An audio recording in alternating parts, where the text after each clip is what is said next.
우리와 조금 다른 세상을 사는 사람들이 있는 것 같습니다. 일상에서 벗어나서 하나님께 올인하며 헌신하는 사람들이 우리 가운데 있습니다. 우리는 그것을 분명히 알아야 하는 것이죠. 하나님의 말씀이 전파되는 역사는 한 번도 멈추어 본 적이 없는 것입니다. 우리는 그 사명을 감당하지 않은 적이 혹시 있을지 모르지만 하나님은 한 번도 쉬신 적이 없습니다. 지금도 그 역사의 사명은 계속해서 이루어져 가고 있음을 우리가 알 수 있지요. 우린 여기서 두 가지 문제를 생각하게 됩니다. 늘 생각하는 문제고 여러분들이 다 아시는 문제입니다. 하나님이 함께 하시는 길에도 어려운 고난이 따른다는 것입니다.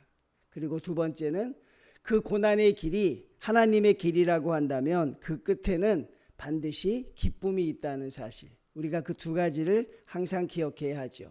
안디옥 교회에서 바나바와 바울을 파송했습니다.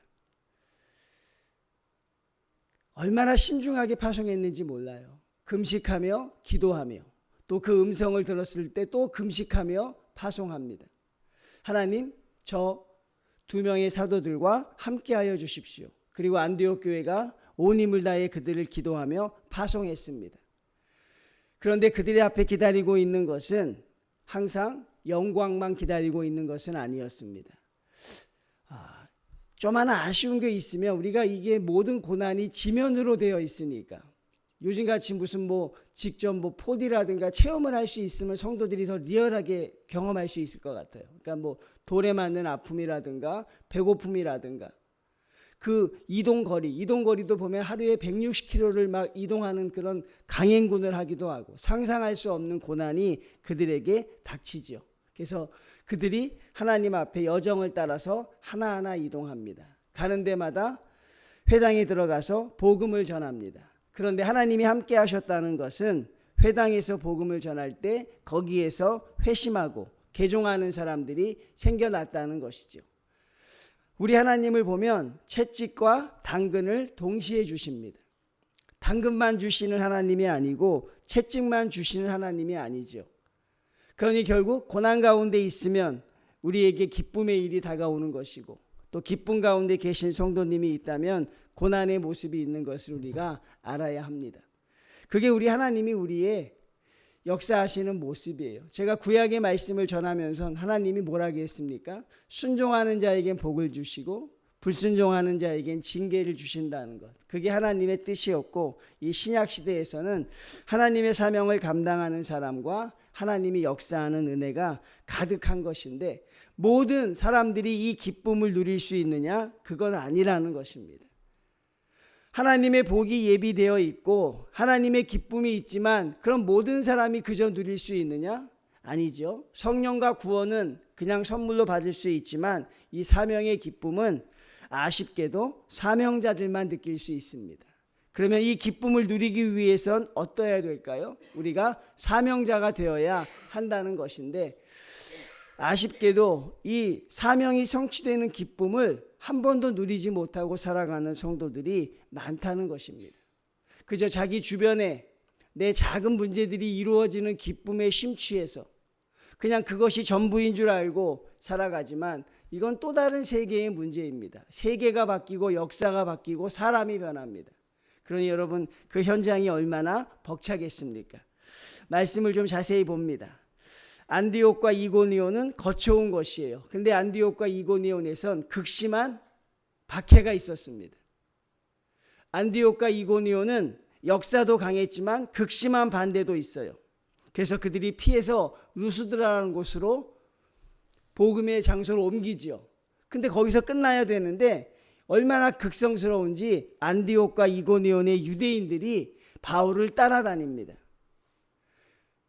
바울을 죽이려고 따라다니고 바울을 괴롭히려고 따라다녀요. 그러니 우리가 믿음의 열심을 내는데 이 사단의 열심도 대단하다는 것입니다. 그러니 하나님의 열심을 주목하시는 분은 사단의 열심도 기억하십시오. 따라다녀서 죽이려고 합니다. 그들도 똑같이 강행군을 했다는 거예요. 바울이 하루에 160km를 걸어가면 이 사람들도 160km를 걸어와서 따라왔다는 것이니 참 지독하지요, 여러분. 얼마나 그들의 열심이 대단한지 우리가 알 수 있어요. 그들이 와서 바울을 돌로 그 즉시로 쳐 죽였다는 것은 아주 상황이 급박했다는 것입니다. 스데반 집사는 밖으로 끌어내서 돌로 쳐 죽였어요. 그런데 그럴 시간도 없었다는 거예요. 그만큼 바울이 그들 눈에 더 아주 밉게 보였다는 거죠. 그 즉시로 돌로 그를 쳐 죽입니다. 여러분, 참 아이러니하죠? 인생이라는 게 참 아이러니하죠. 인생을 장담할 수 없어요. 전 언제부턴가 장담하는 게 두렵더라고요. 작은 일도. 왜? 바울이 스데반을 돌로 쳐 죽였던 사람인데 자기가 얼마 지나지 않아서 돌에 쳐 죽임을 당하는 인생이 됐으니 하나님이 하시는 일은 참 모르겠는 것이죠. 어떻게 바울이 돌로 쳐 죽이는데 앞장섰던 사람이 쳐 죽임을 당하고 있을까? 그게 여러분 참 대단한 것이죠. 그 돌로 맞는 아픔이 얼마나 심했을까? 아마 돌 때문에 온몸이 피투성이가 됐을 거예요. 죽은 줄 알고 바울을 질질 끌어다가 밖에다 버립니다. 하나님을 믿는, 하나님을 전하는 성도의 모습이 그렇습니다. 20절 말씀 봅니다. 제자들이 둘러섰을 때에, 제자들이 왜 둘러섰을까요? 구경하려고요? 바울이 죽었나 확인하려고? 그게 아니라는 것입니다. 성경을 좀 깊게 보면 제자들이 둘러섰다는 건 제자들이 기도했다는 것입니다. 죽은 바울을 위해서, 죽어가는 바울을 위해서 그들이 기도했습니다. 그런데 그 기도가 어떤 능력이 있습니까? 바울이 즉시로 일어납니다. 아무 일도 없다는 듯이 툭툭 털고 일어납니다. 이게 성령의 역사입니다. 그 대단하던 죽은 자가 살아나는 역사도 성경에서는, 사도행전서는 그렇게 중하게 다루지 않아요. 중요한 것은 제자들이 둘러서 기도했다는 사실이죠. 기도가 그런 능력이 있다는 것. 여러분의 기도는 힘이 있습니다. 여러분의 기도는 능력이 있습니다. 그리고 그 기도가 여러분들 얼마나 큰 능력이 있는지 알아야 하죠. 자, 일어난 바울이 어떻습니까? 일어나서 어디로 갑니까? 다시 루스드라로 들어가요. 자기를 돌로 쳐 죽이려 했던 사람들, 여러분 다시 들어가면 어떻게 돼요? 산 줄 알고 또 죽을 거 아닙니까? 그런데 들어갑니다. 아무 일 없다는 듯이. 이게 여러분 어떻게 이런 일이 가능할까요? 어떻게 사도 바울이라는 사람이 이렇게 할 수 있을까? 이게 바로 바울의 사명감입니다. 이게 바로 세상이 감당하지 못하는 성도의 삶입니다. 돌로 쳐 죽여도 들어가는데 어떻게 감당하겠습니까? 죽여도 또 들어가는데 저 같으면 안 들어갔을 것 같아요. 하나님, 거기는 들어가면 안 됩니다. 가면 또 죽습니다 라는데 바울은 들어가요. 그리고 복음을 전하다가 그 다음날 더베라는 곳으로 옮겨가지요. 여러분, 왜 들어갔을까요? 성도님들, 바울이 거기에 왜 들어갔을까? 복음을 전하는 사람들이 충격을 받았을까 봐. 하나님을 믿기로 결심한 사람들이 바울이 돌에 맞아 죽는 걸 보고 마음이 상심했을까 봐 내가 살아있다라고 보여주는 것이고, 그들의 마음을 위로하기 위하여 들어갑니다. 어마어마한 사랑과 위로가 바울에게 있는 것이죠. 이 사랑은 무엇입니까? 결국 하나님의 나라를 위한 사랑이 바울을 그렇게 만듭니다. 잠시도 쉬지 못합니다. 그리고 여러분, 더베라는 지역에 들어갑니다. 21절 봅니다. 복음을 그 성에서 전하여 많은 사람을 제자로 삼고, 많은 사람을 제자로 삼았다는 것이 중요하죠.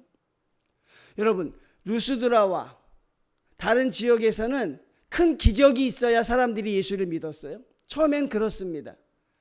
안진뱅이가 일어나야 예수를 믿었는데 이 더베라는 지역에서는 그저 말씀만 전해서 예수를 믿었어요.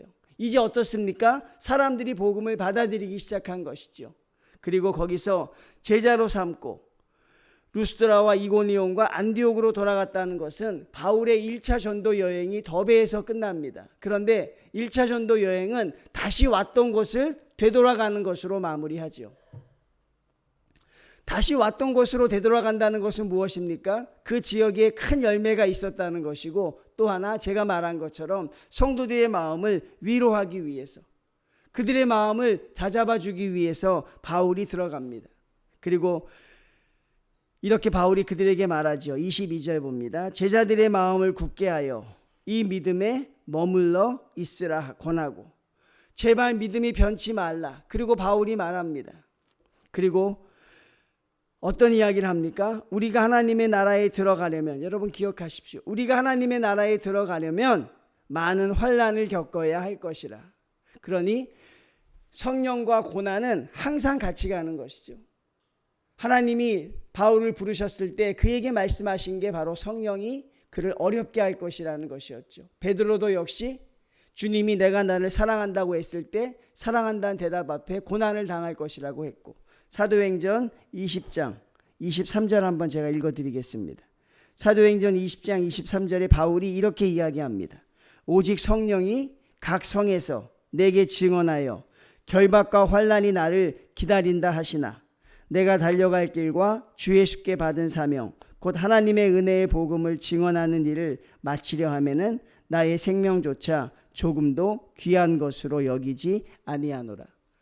성령이 나를 결박과 어려움이 기다리고 있다고 말합니다. 그런데 바울은 뭐라고 합니까? 그래도 나는 나의 달려갈 길을 멈추지 않을 것이다. 하나님을 사랑하는 그 사랑이 여러분 바울을 견딜 수 없게 한 것입니다. 그 사랑 하나면 바울은 충분했다는 것입니다. 돌에 맞아 죽을 지경이 되어도 옥에 갇혀도 바울은 그 사랑으로 늘 기쁠 수 있어요.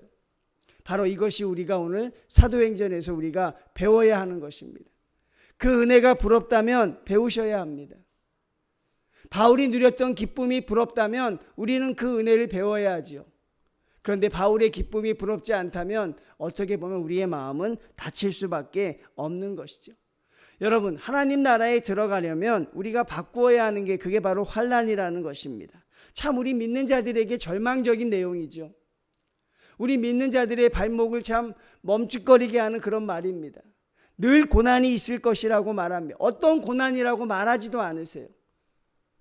큰 환난이 있을 것이라고 말하지요. 그래도 그 길을 걸어가라고 우리에게 말씀합니다. 여러분, 바로 그것이죠. 여러분이 그 길을 걸어갈 수 있느냐? 아주 단순한 것입니다.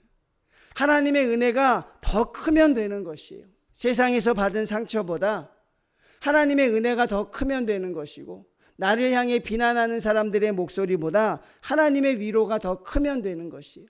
그리고 내가 달려갈 길이 불안하고 하지만 하나님이 항상 끝까지 같이 가자고 위로하시면 그렇게 되는 것이죠. 그러니 고통이 사도 바울을 붙잡지 못했다는 사실입니다. 사명을 완수하는 자, 하나님의 사명을 감당하는 자만이 누리는 기쁨입니다. 하나님께 사명이 있다면 여러분 우리는 기뻐해야 한다는 것이죠. 그리고 하나님은 내가 끝날 때에 하나님이 일하십니다. 믿습니까? 우리가 끝났다고 할 때 하나님이 일하십니다. 아무것도 되지 않는다고 할 때, 바울이 죽어서 이제 끝났다고 할 때 하나님이 일하시기 시작하는 것이고, 어려움과 환난이 있을 때 하나님이 일하기 시작하는 것이고, 어떤 목사님이 유초등부 아이들에게 설교를 했습니다. 여러분 꼭 회개하셔야 됩니다. 회개해야 하나님 앞에 우리가 은혜를 받습니다. 그저 어린아이가 그럼 우리가 제일 먼저 뭘 해야 될까요? 목사님이 회개해야지요. 아닙니다. 그럼 죄를 먼저 지어야겠네요. 회개하려면 죄를 먼저 짓고 와야겠네요. 목사님, 저희가 나가서 열심히 죄를 짓고 오겠습니다. 그렇게 말했다는 것이 있어요. 우리가 여러분 하나님의 은혜를 받기 위해선 우리가 모든 것이 다 끝나야 돼요. 우리가 할 수 있다고 버틸 때 하나님은 도와주지 않으시더라고요. 그래도 우리가 괜찮다고 할 때 하나님 우리에게 역사하는 것이 아니라 완전히 탈진돼야 돼요. 요즘 한국 사람들 주식 투자를 많이 하죠. 저도 예전에 주식 공부를 좀 한 적이 있었어요. 근데 이 주식으로 돈 버는 사람들의 특징이요, 보통 많은 사람들이 그 주식이 가능성이 없다고 할 때 그때 그 주식이 비전이 있다고 하는데, 그 주식의 가격이 80% 이상까지 떨어져야 한대요. 근데 많은 사람들이 그때까지 기다리질 못하죠. 내 주식이 10%, 20%, 30%는 견디는데 80%까지 떨어지니까 그때 많은 사람들이 못 견디고 다 판다는 거예요. 근데 돈을 번 사람들은 그때 기다렸다가 그걸 산다는 거죠. 그리고 큰 부를 이룬 사람들은 그렇게 했다는 것이. 그러니 결국 하나님이 우리를 일하실 때도 우리의 모든 것이 탈진돼야 돼요. 내가 탈진하지 않으면 하나님이 탈진하게 하실 것입니다. 그리고 그때 하나님이 우리에게 역사해 주신다는 것이니, 하나님의 방법이 왜 그러십니까? 라고 불만을 가질 수는 있어요. 하나님 왜 꼭 그렇게 역사하십니까? 하나님께 항변할 수 있지만 그게 하나님의 뜻입니다. 십자가의 죽음이 있어야 부활의 영광이 있는 게 하나님의 뜻입니다. 내가 고난을 당해야 하나님의 일을 감당할 수 있으니 그 고난을 이상한 것으로 보지 마시라는 것입니다. 그냥 담대하게 받아들이고 하나님의 길을 걸어가면 좋겠습니다. 자, 25절 봅니다. 말씀을 버가에서 전하고 아달리아로 내려가니, 요게 하나가 다르죠. 쭉 거슬러 올라오는데 1차 전도 여행 땐 구브로에서 시작을 합니다. 바나바의 고향. 그런데 돌아갈 때는 구브로를 거치지 않고 아달리아로 가는 것도 하나님의 뜻입니다. 그리고 1차 전도 여행이 마무리됩니다. 거기서 배 타고 안디옥에 이르니 이곳은 두 사도가 이룬 그 일을 위하여 하나님의 은혜에 부탁하던 곳이. 이것을 왜 강조했냐면 출발했을 때 이런 역사를 기대했겠어요? 사랑하는 성도님들, 바나바와 바울이 그저 계획 없이 떠나갔을 때 이런 큰 역사가 있을 걸 알았겠어요? 그들도 몰랐을 것입니다. 바울과 바나바는 그것을 전하고 싶어서 간절했을 것입니다. 하나님이 역사하셨습니다. 어느 누구도 몰랐지만 하나님이 하시는 일은 그랬다는 것입니다.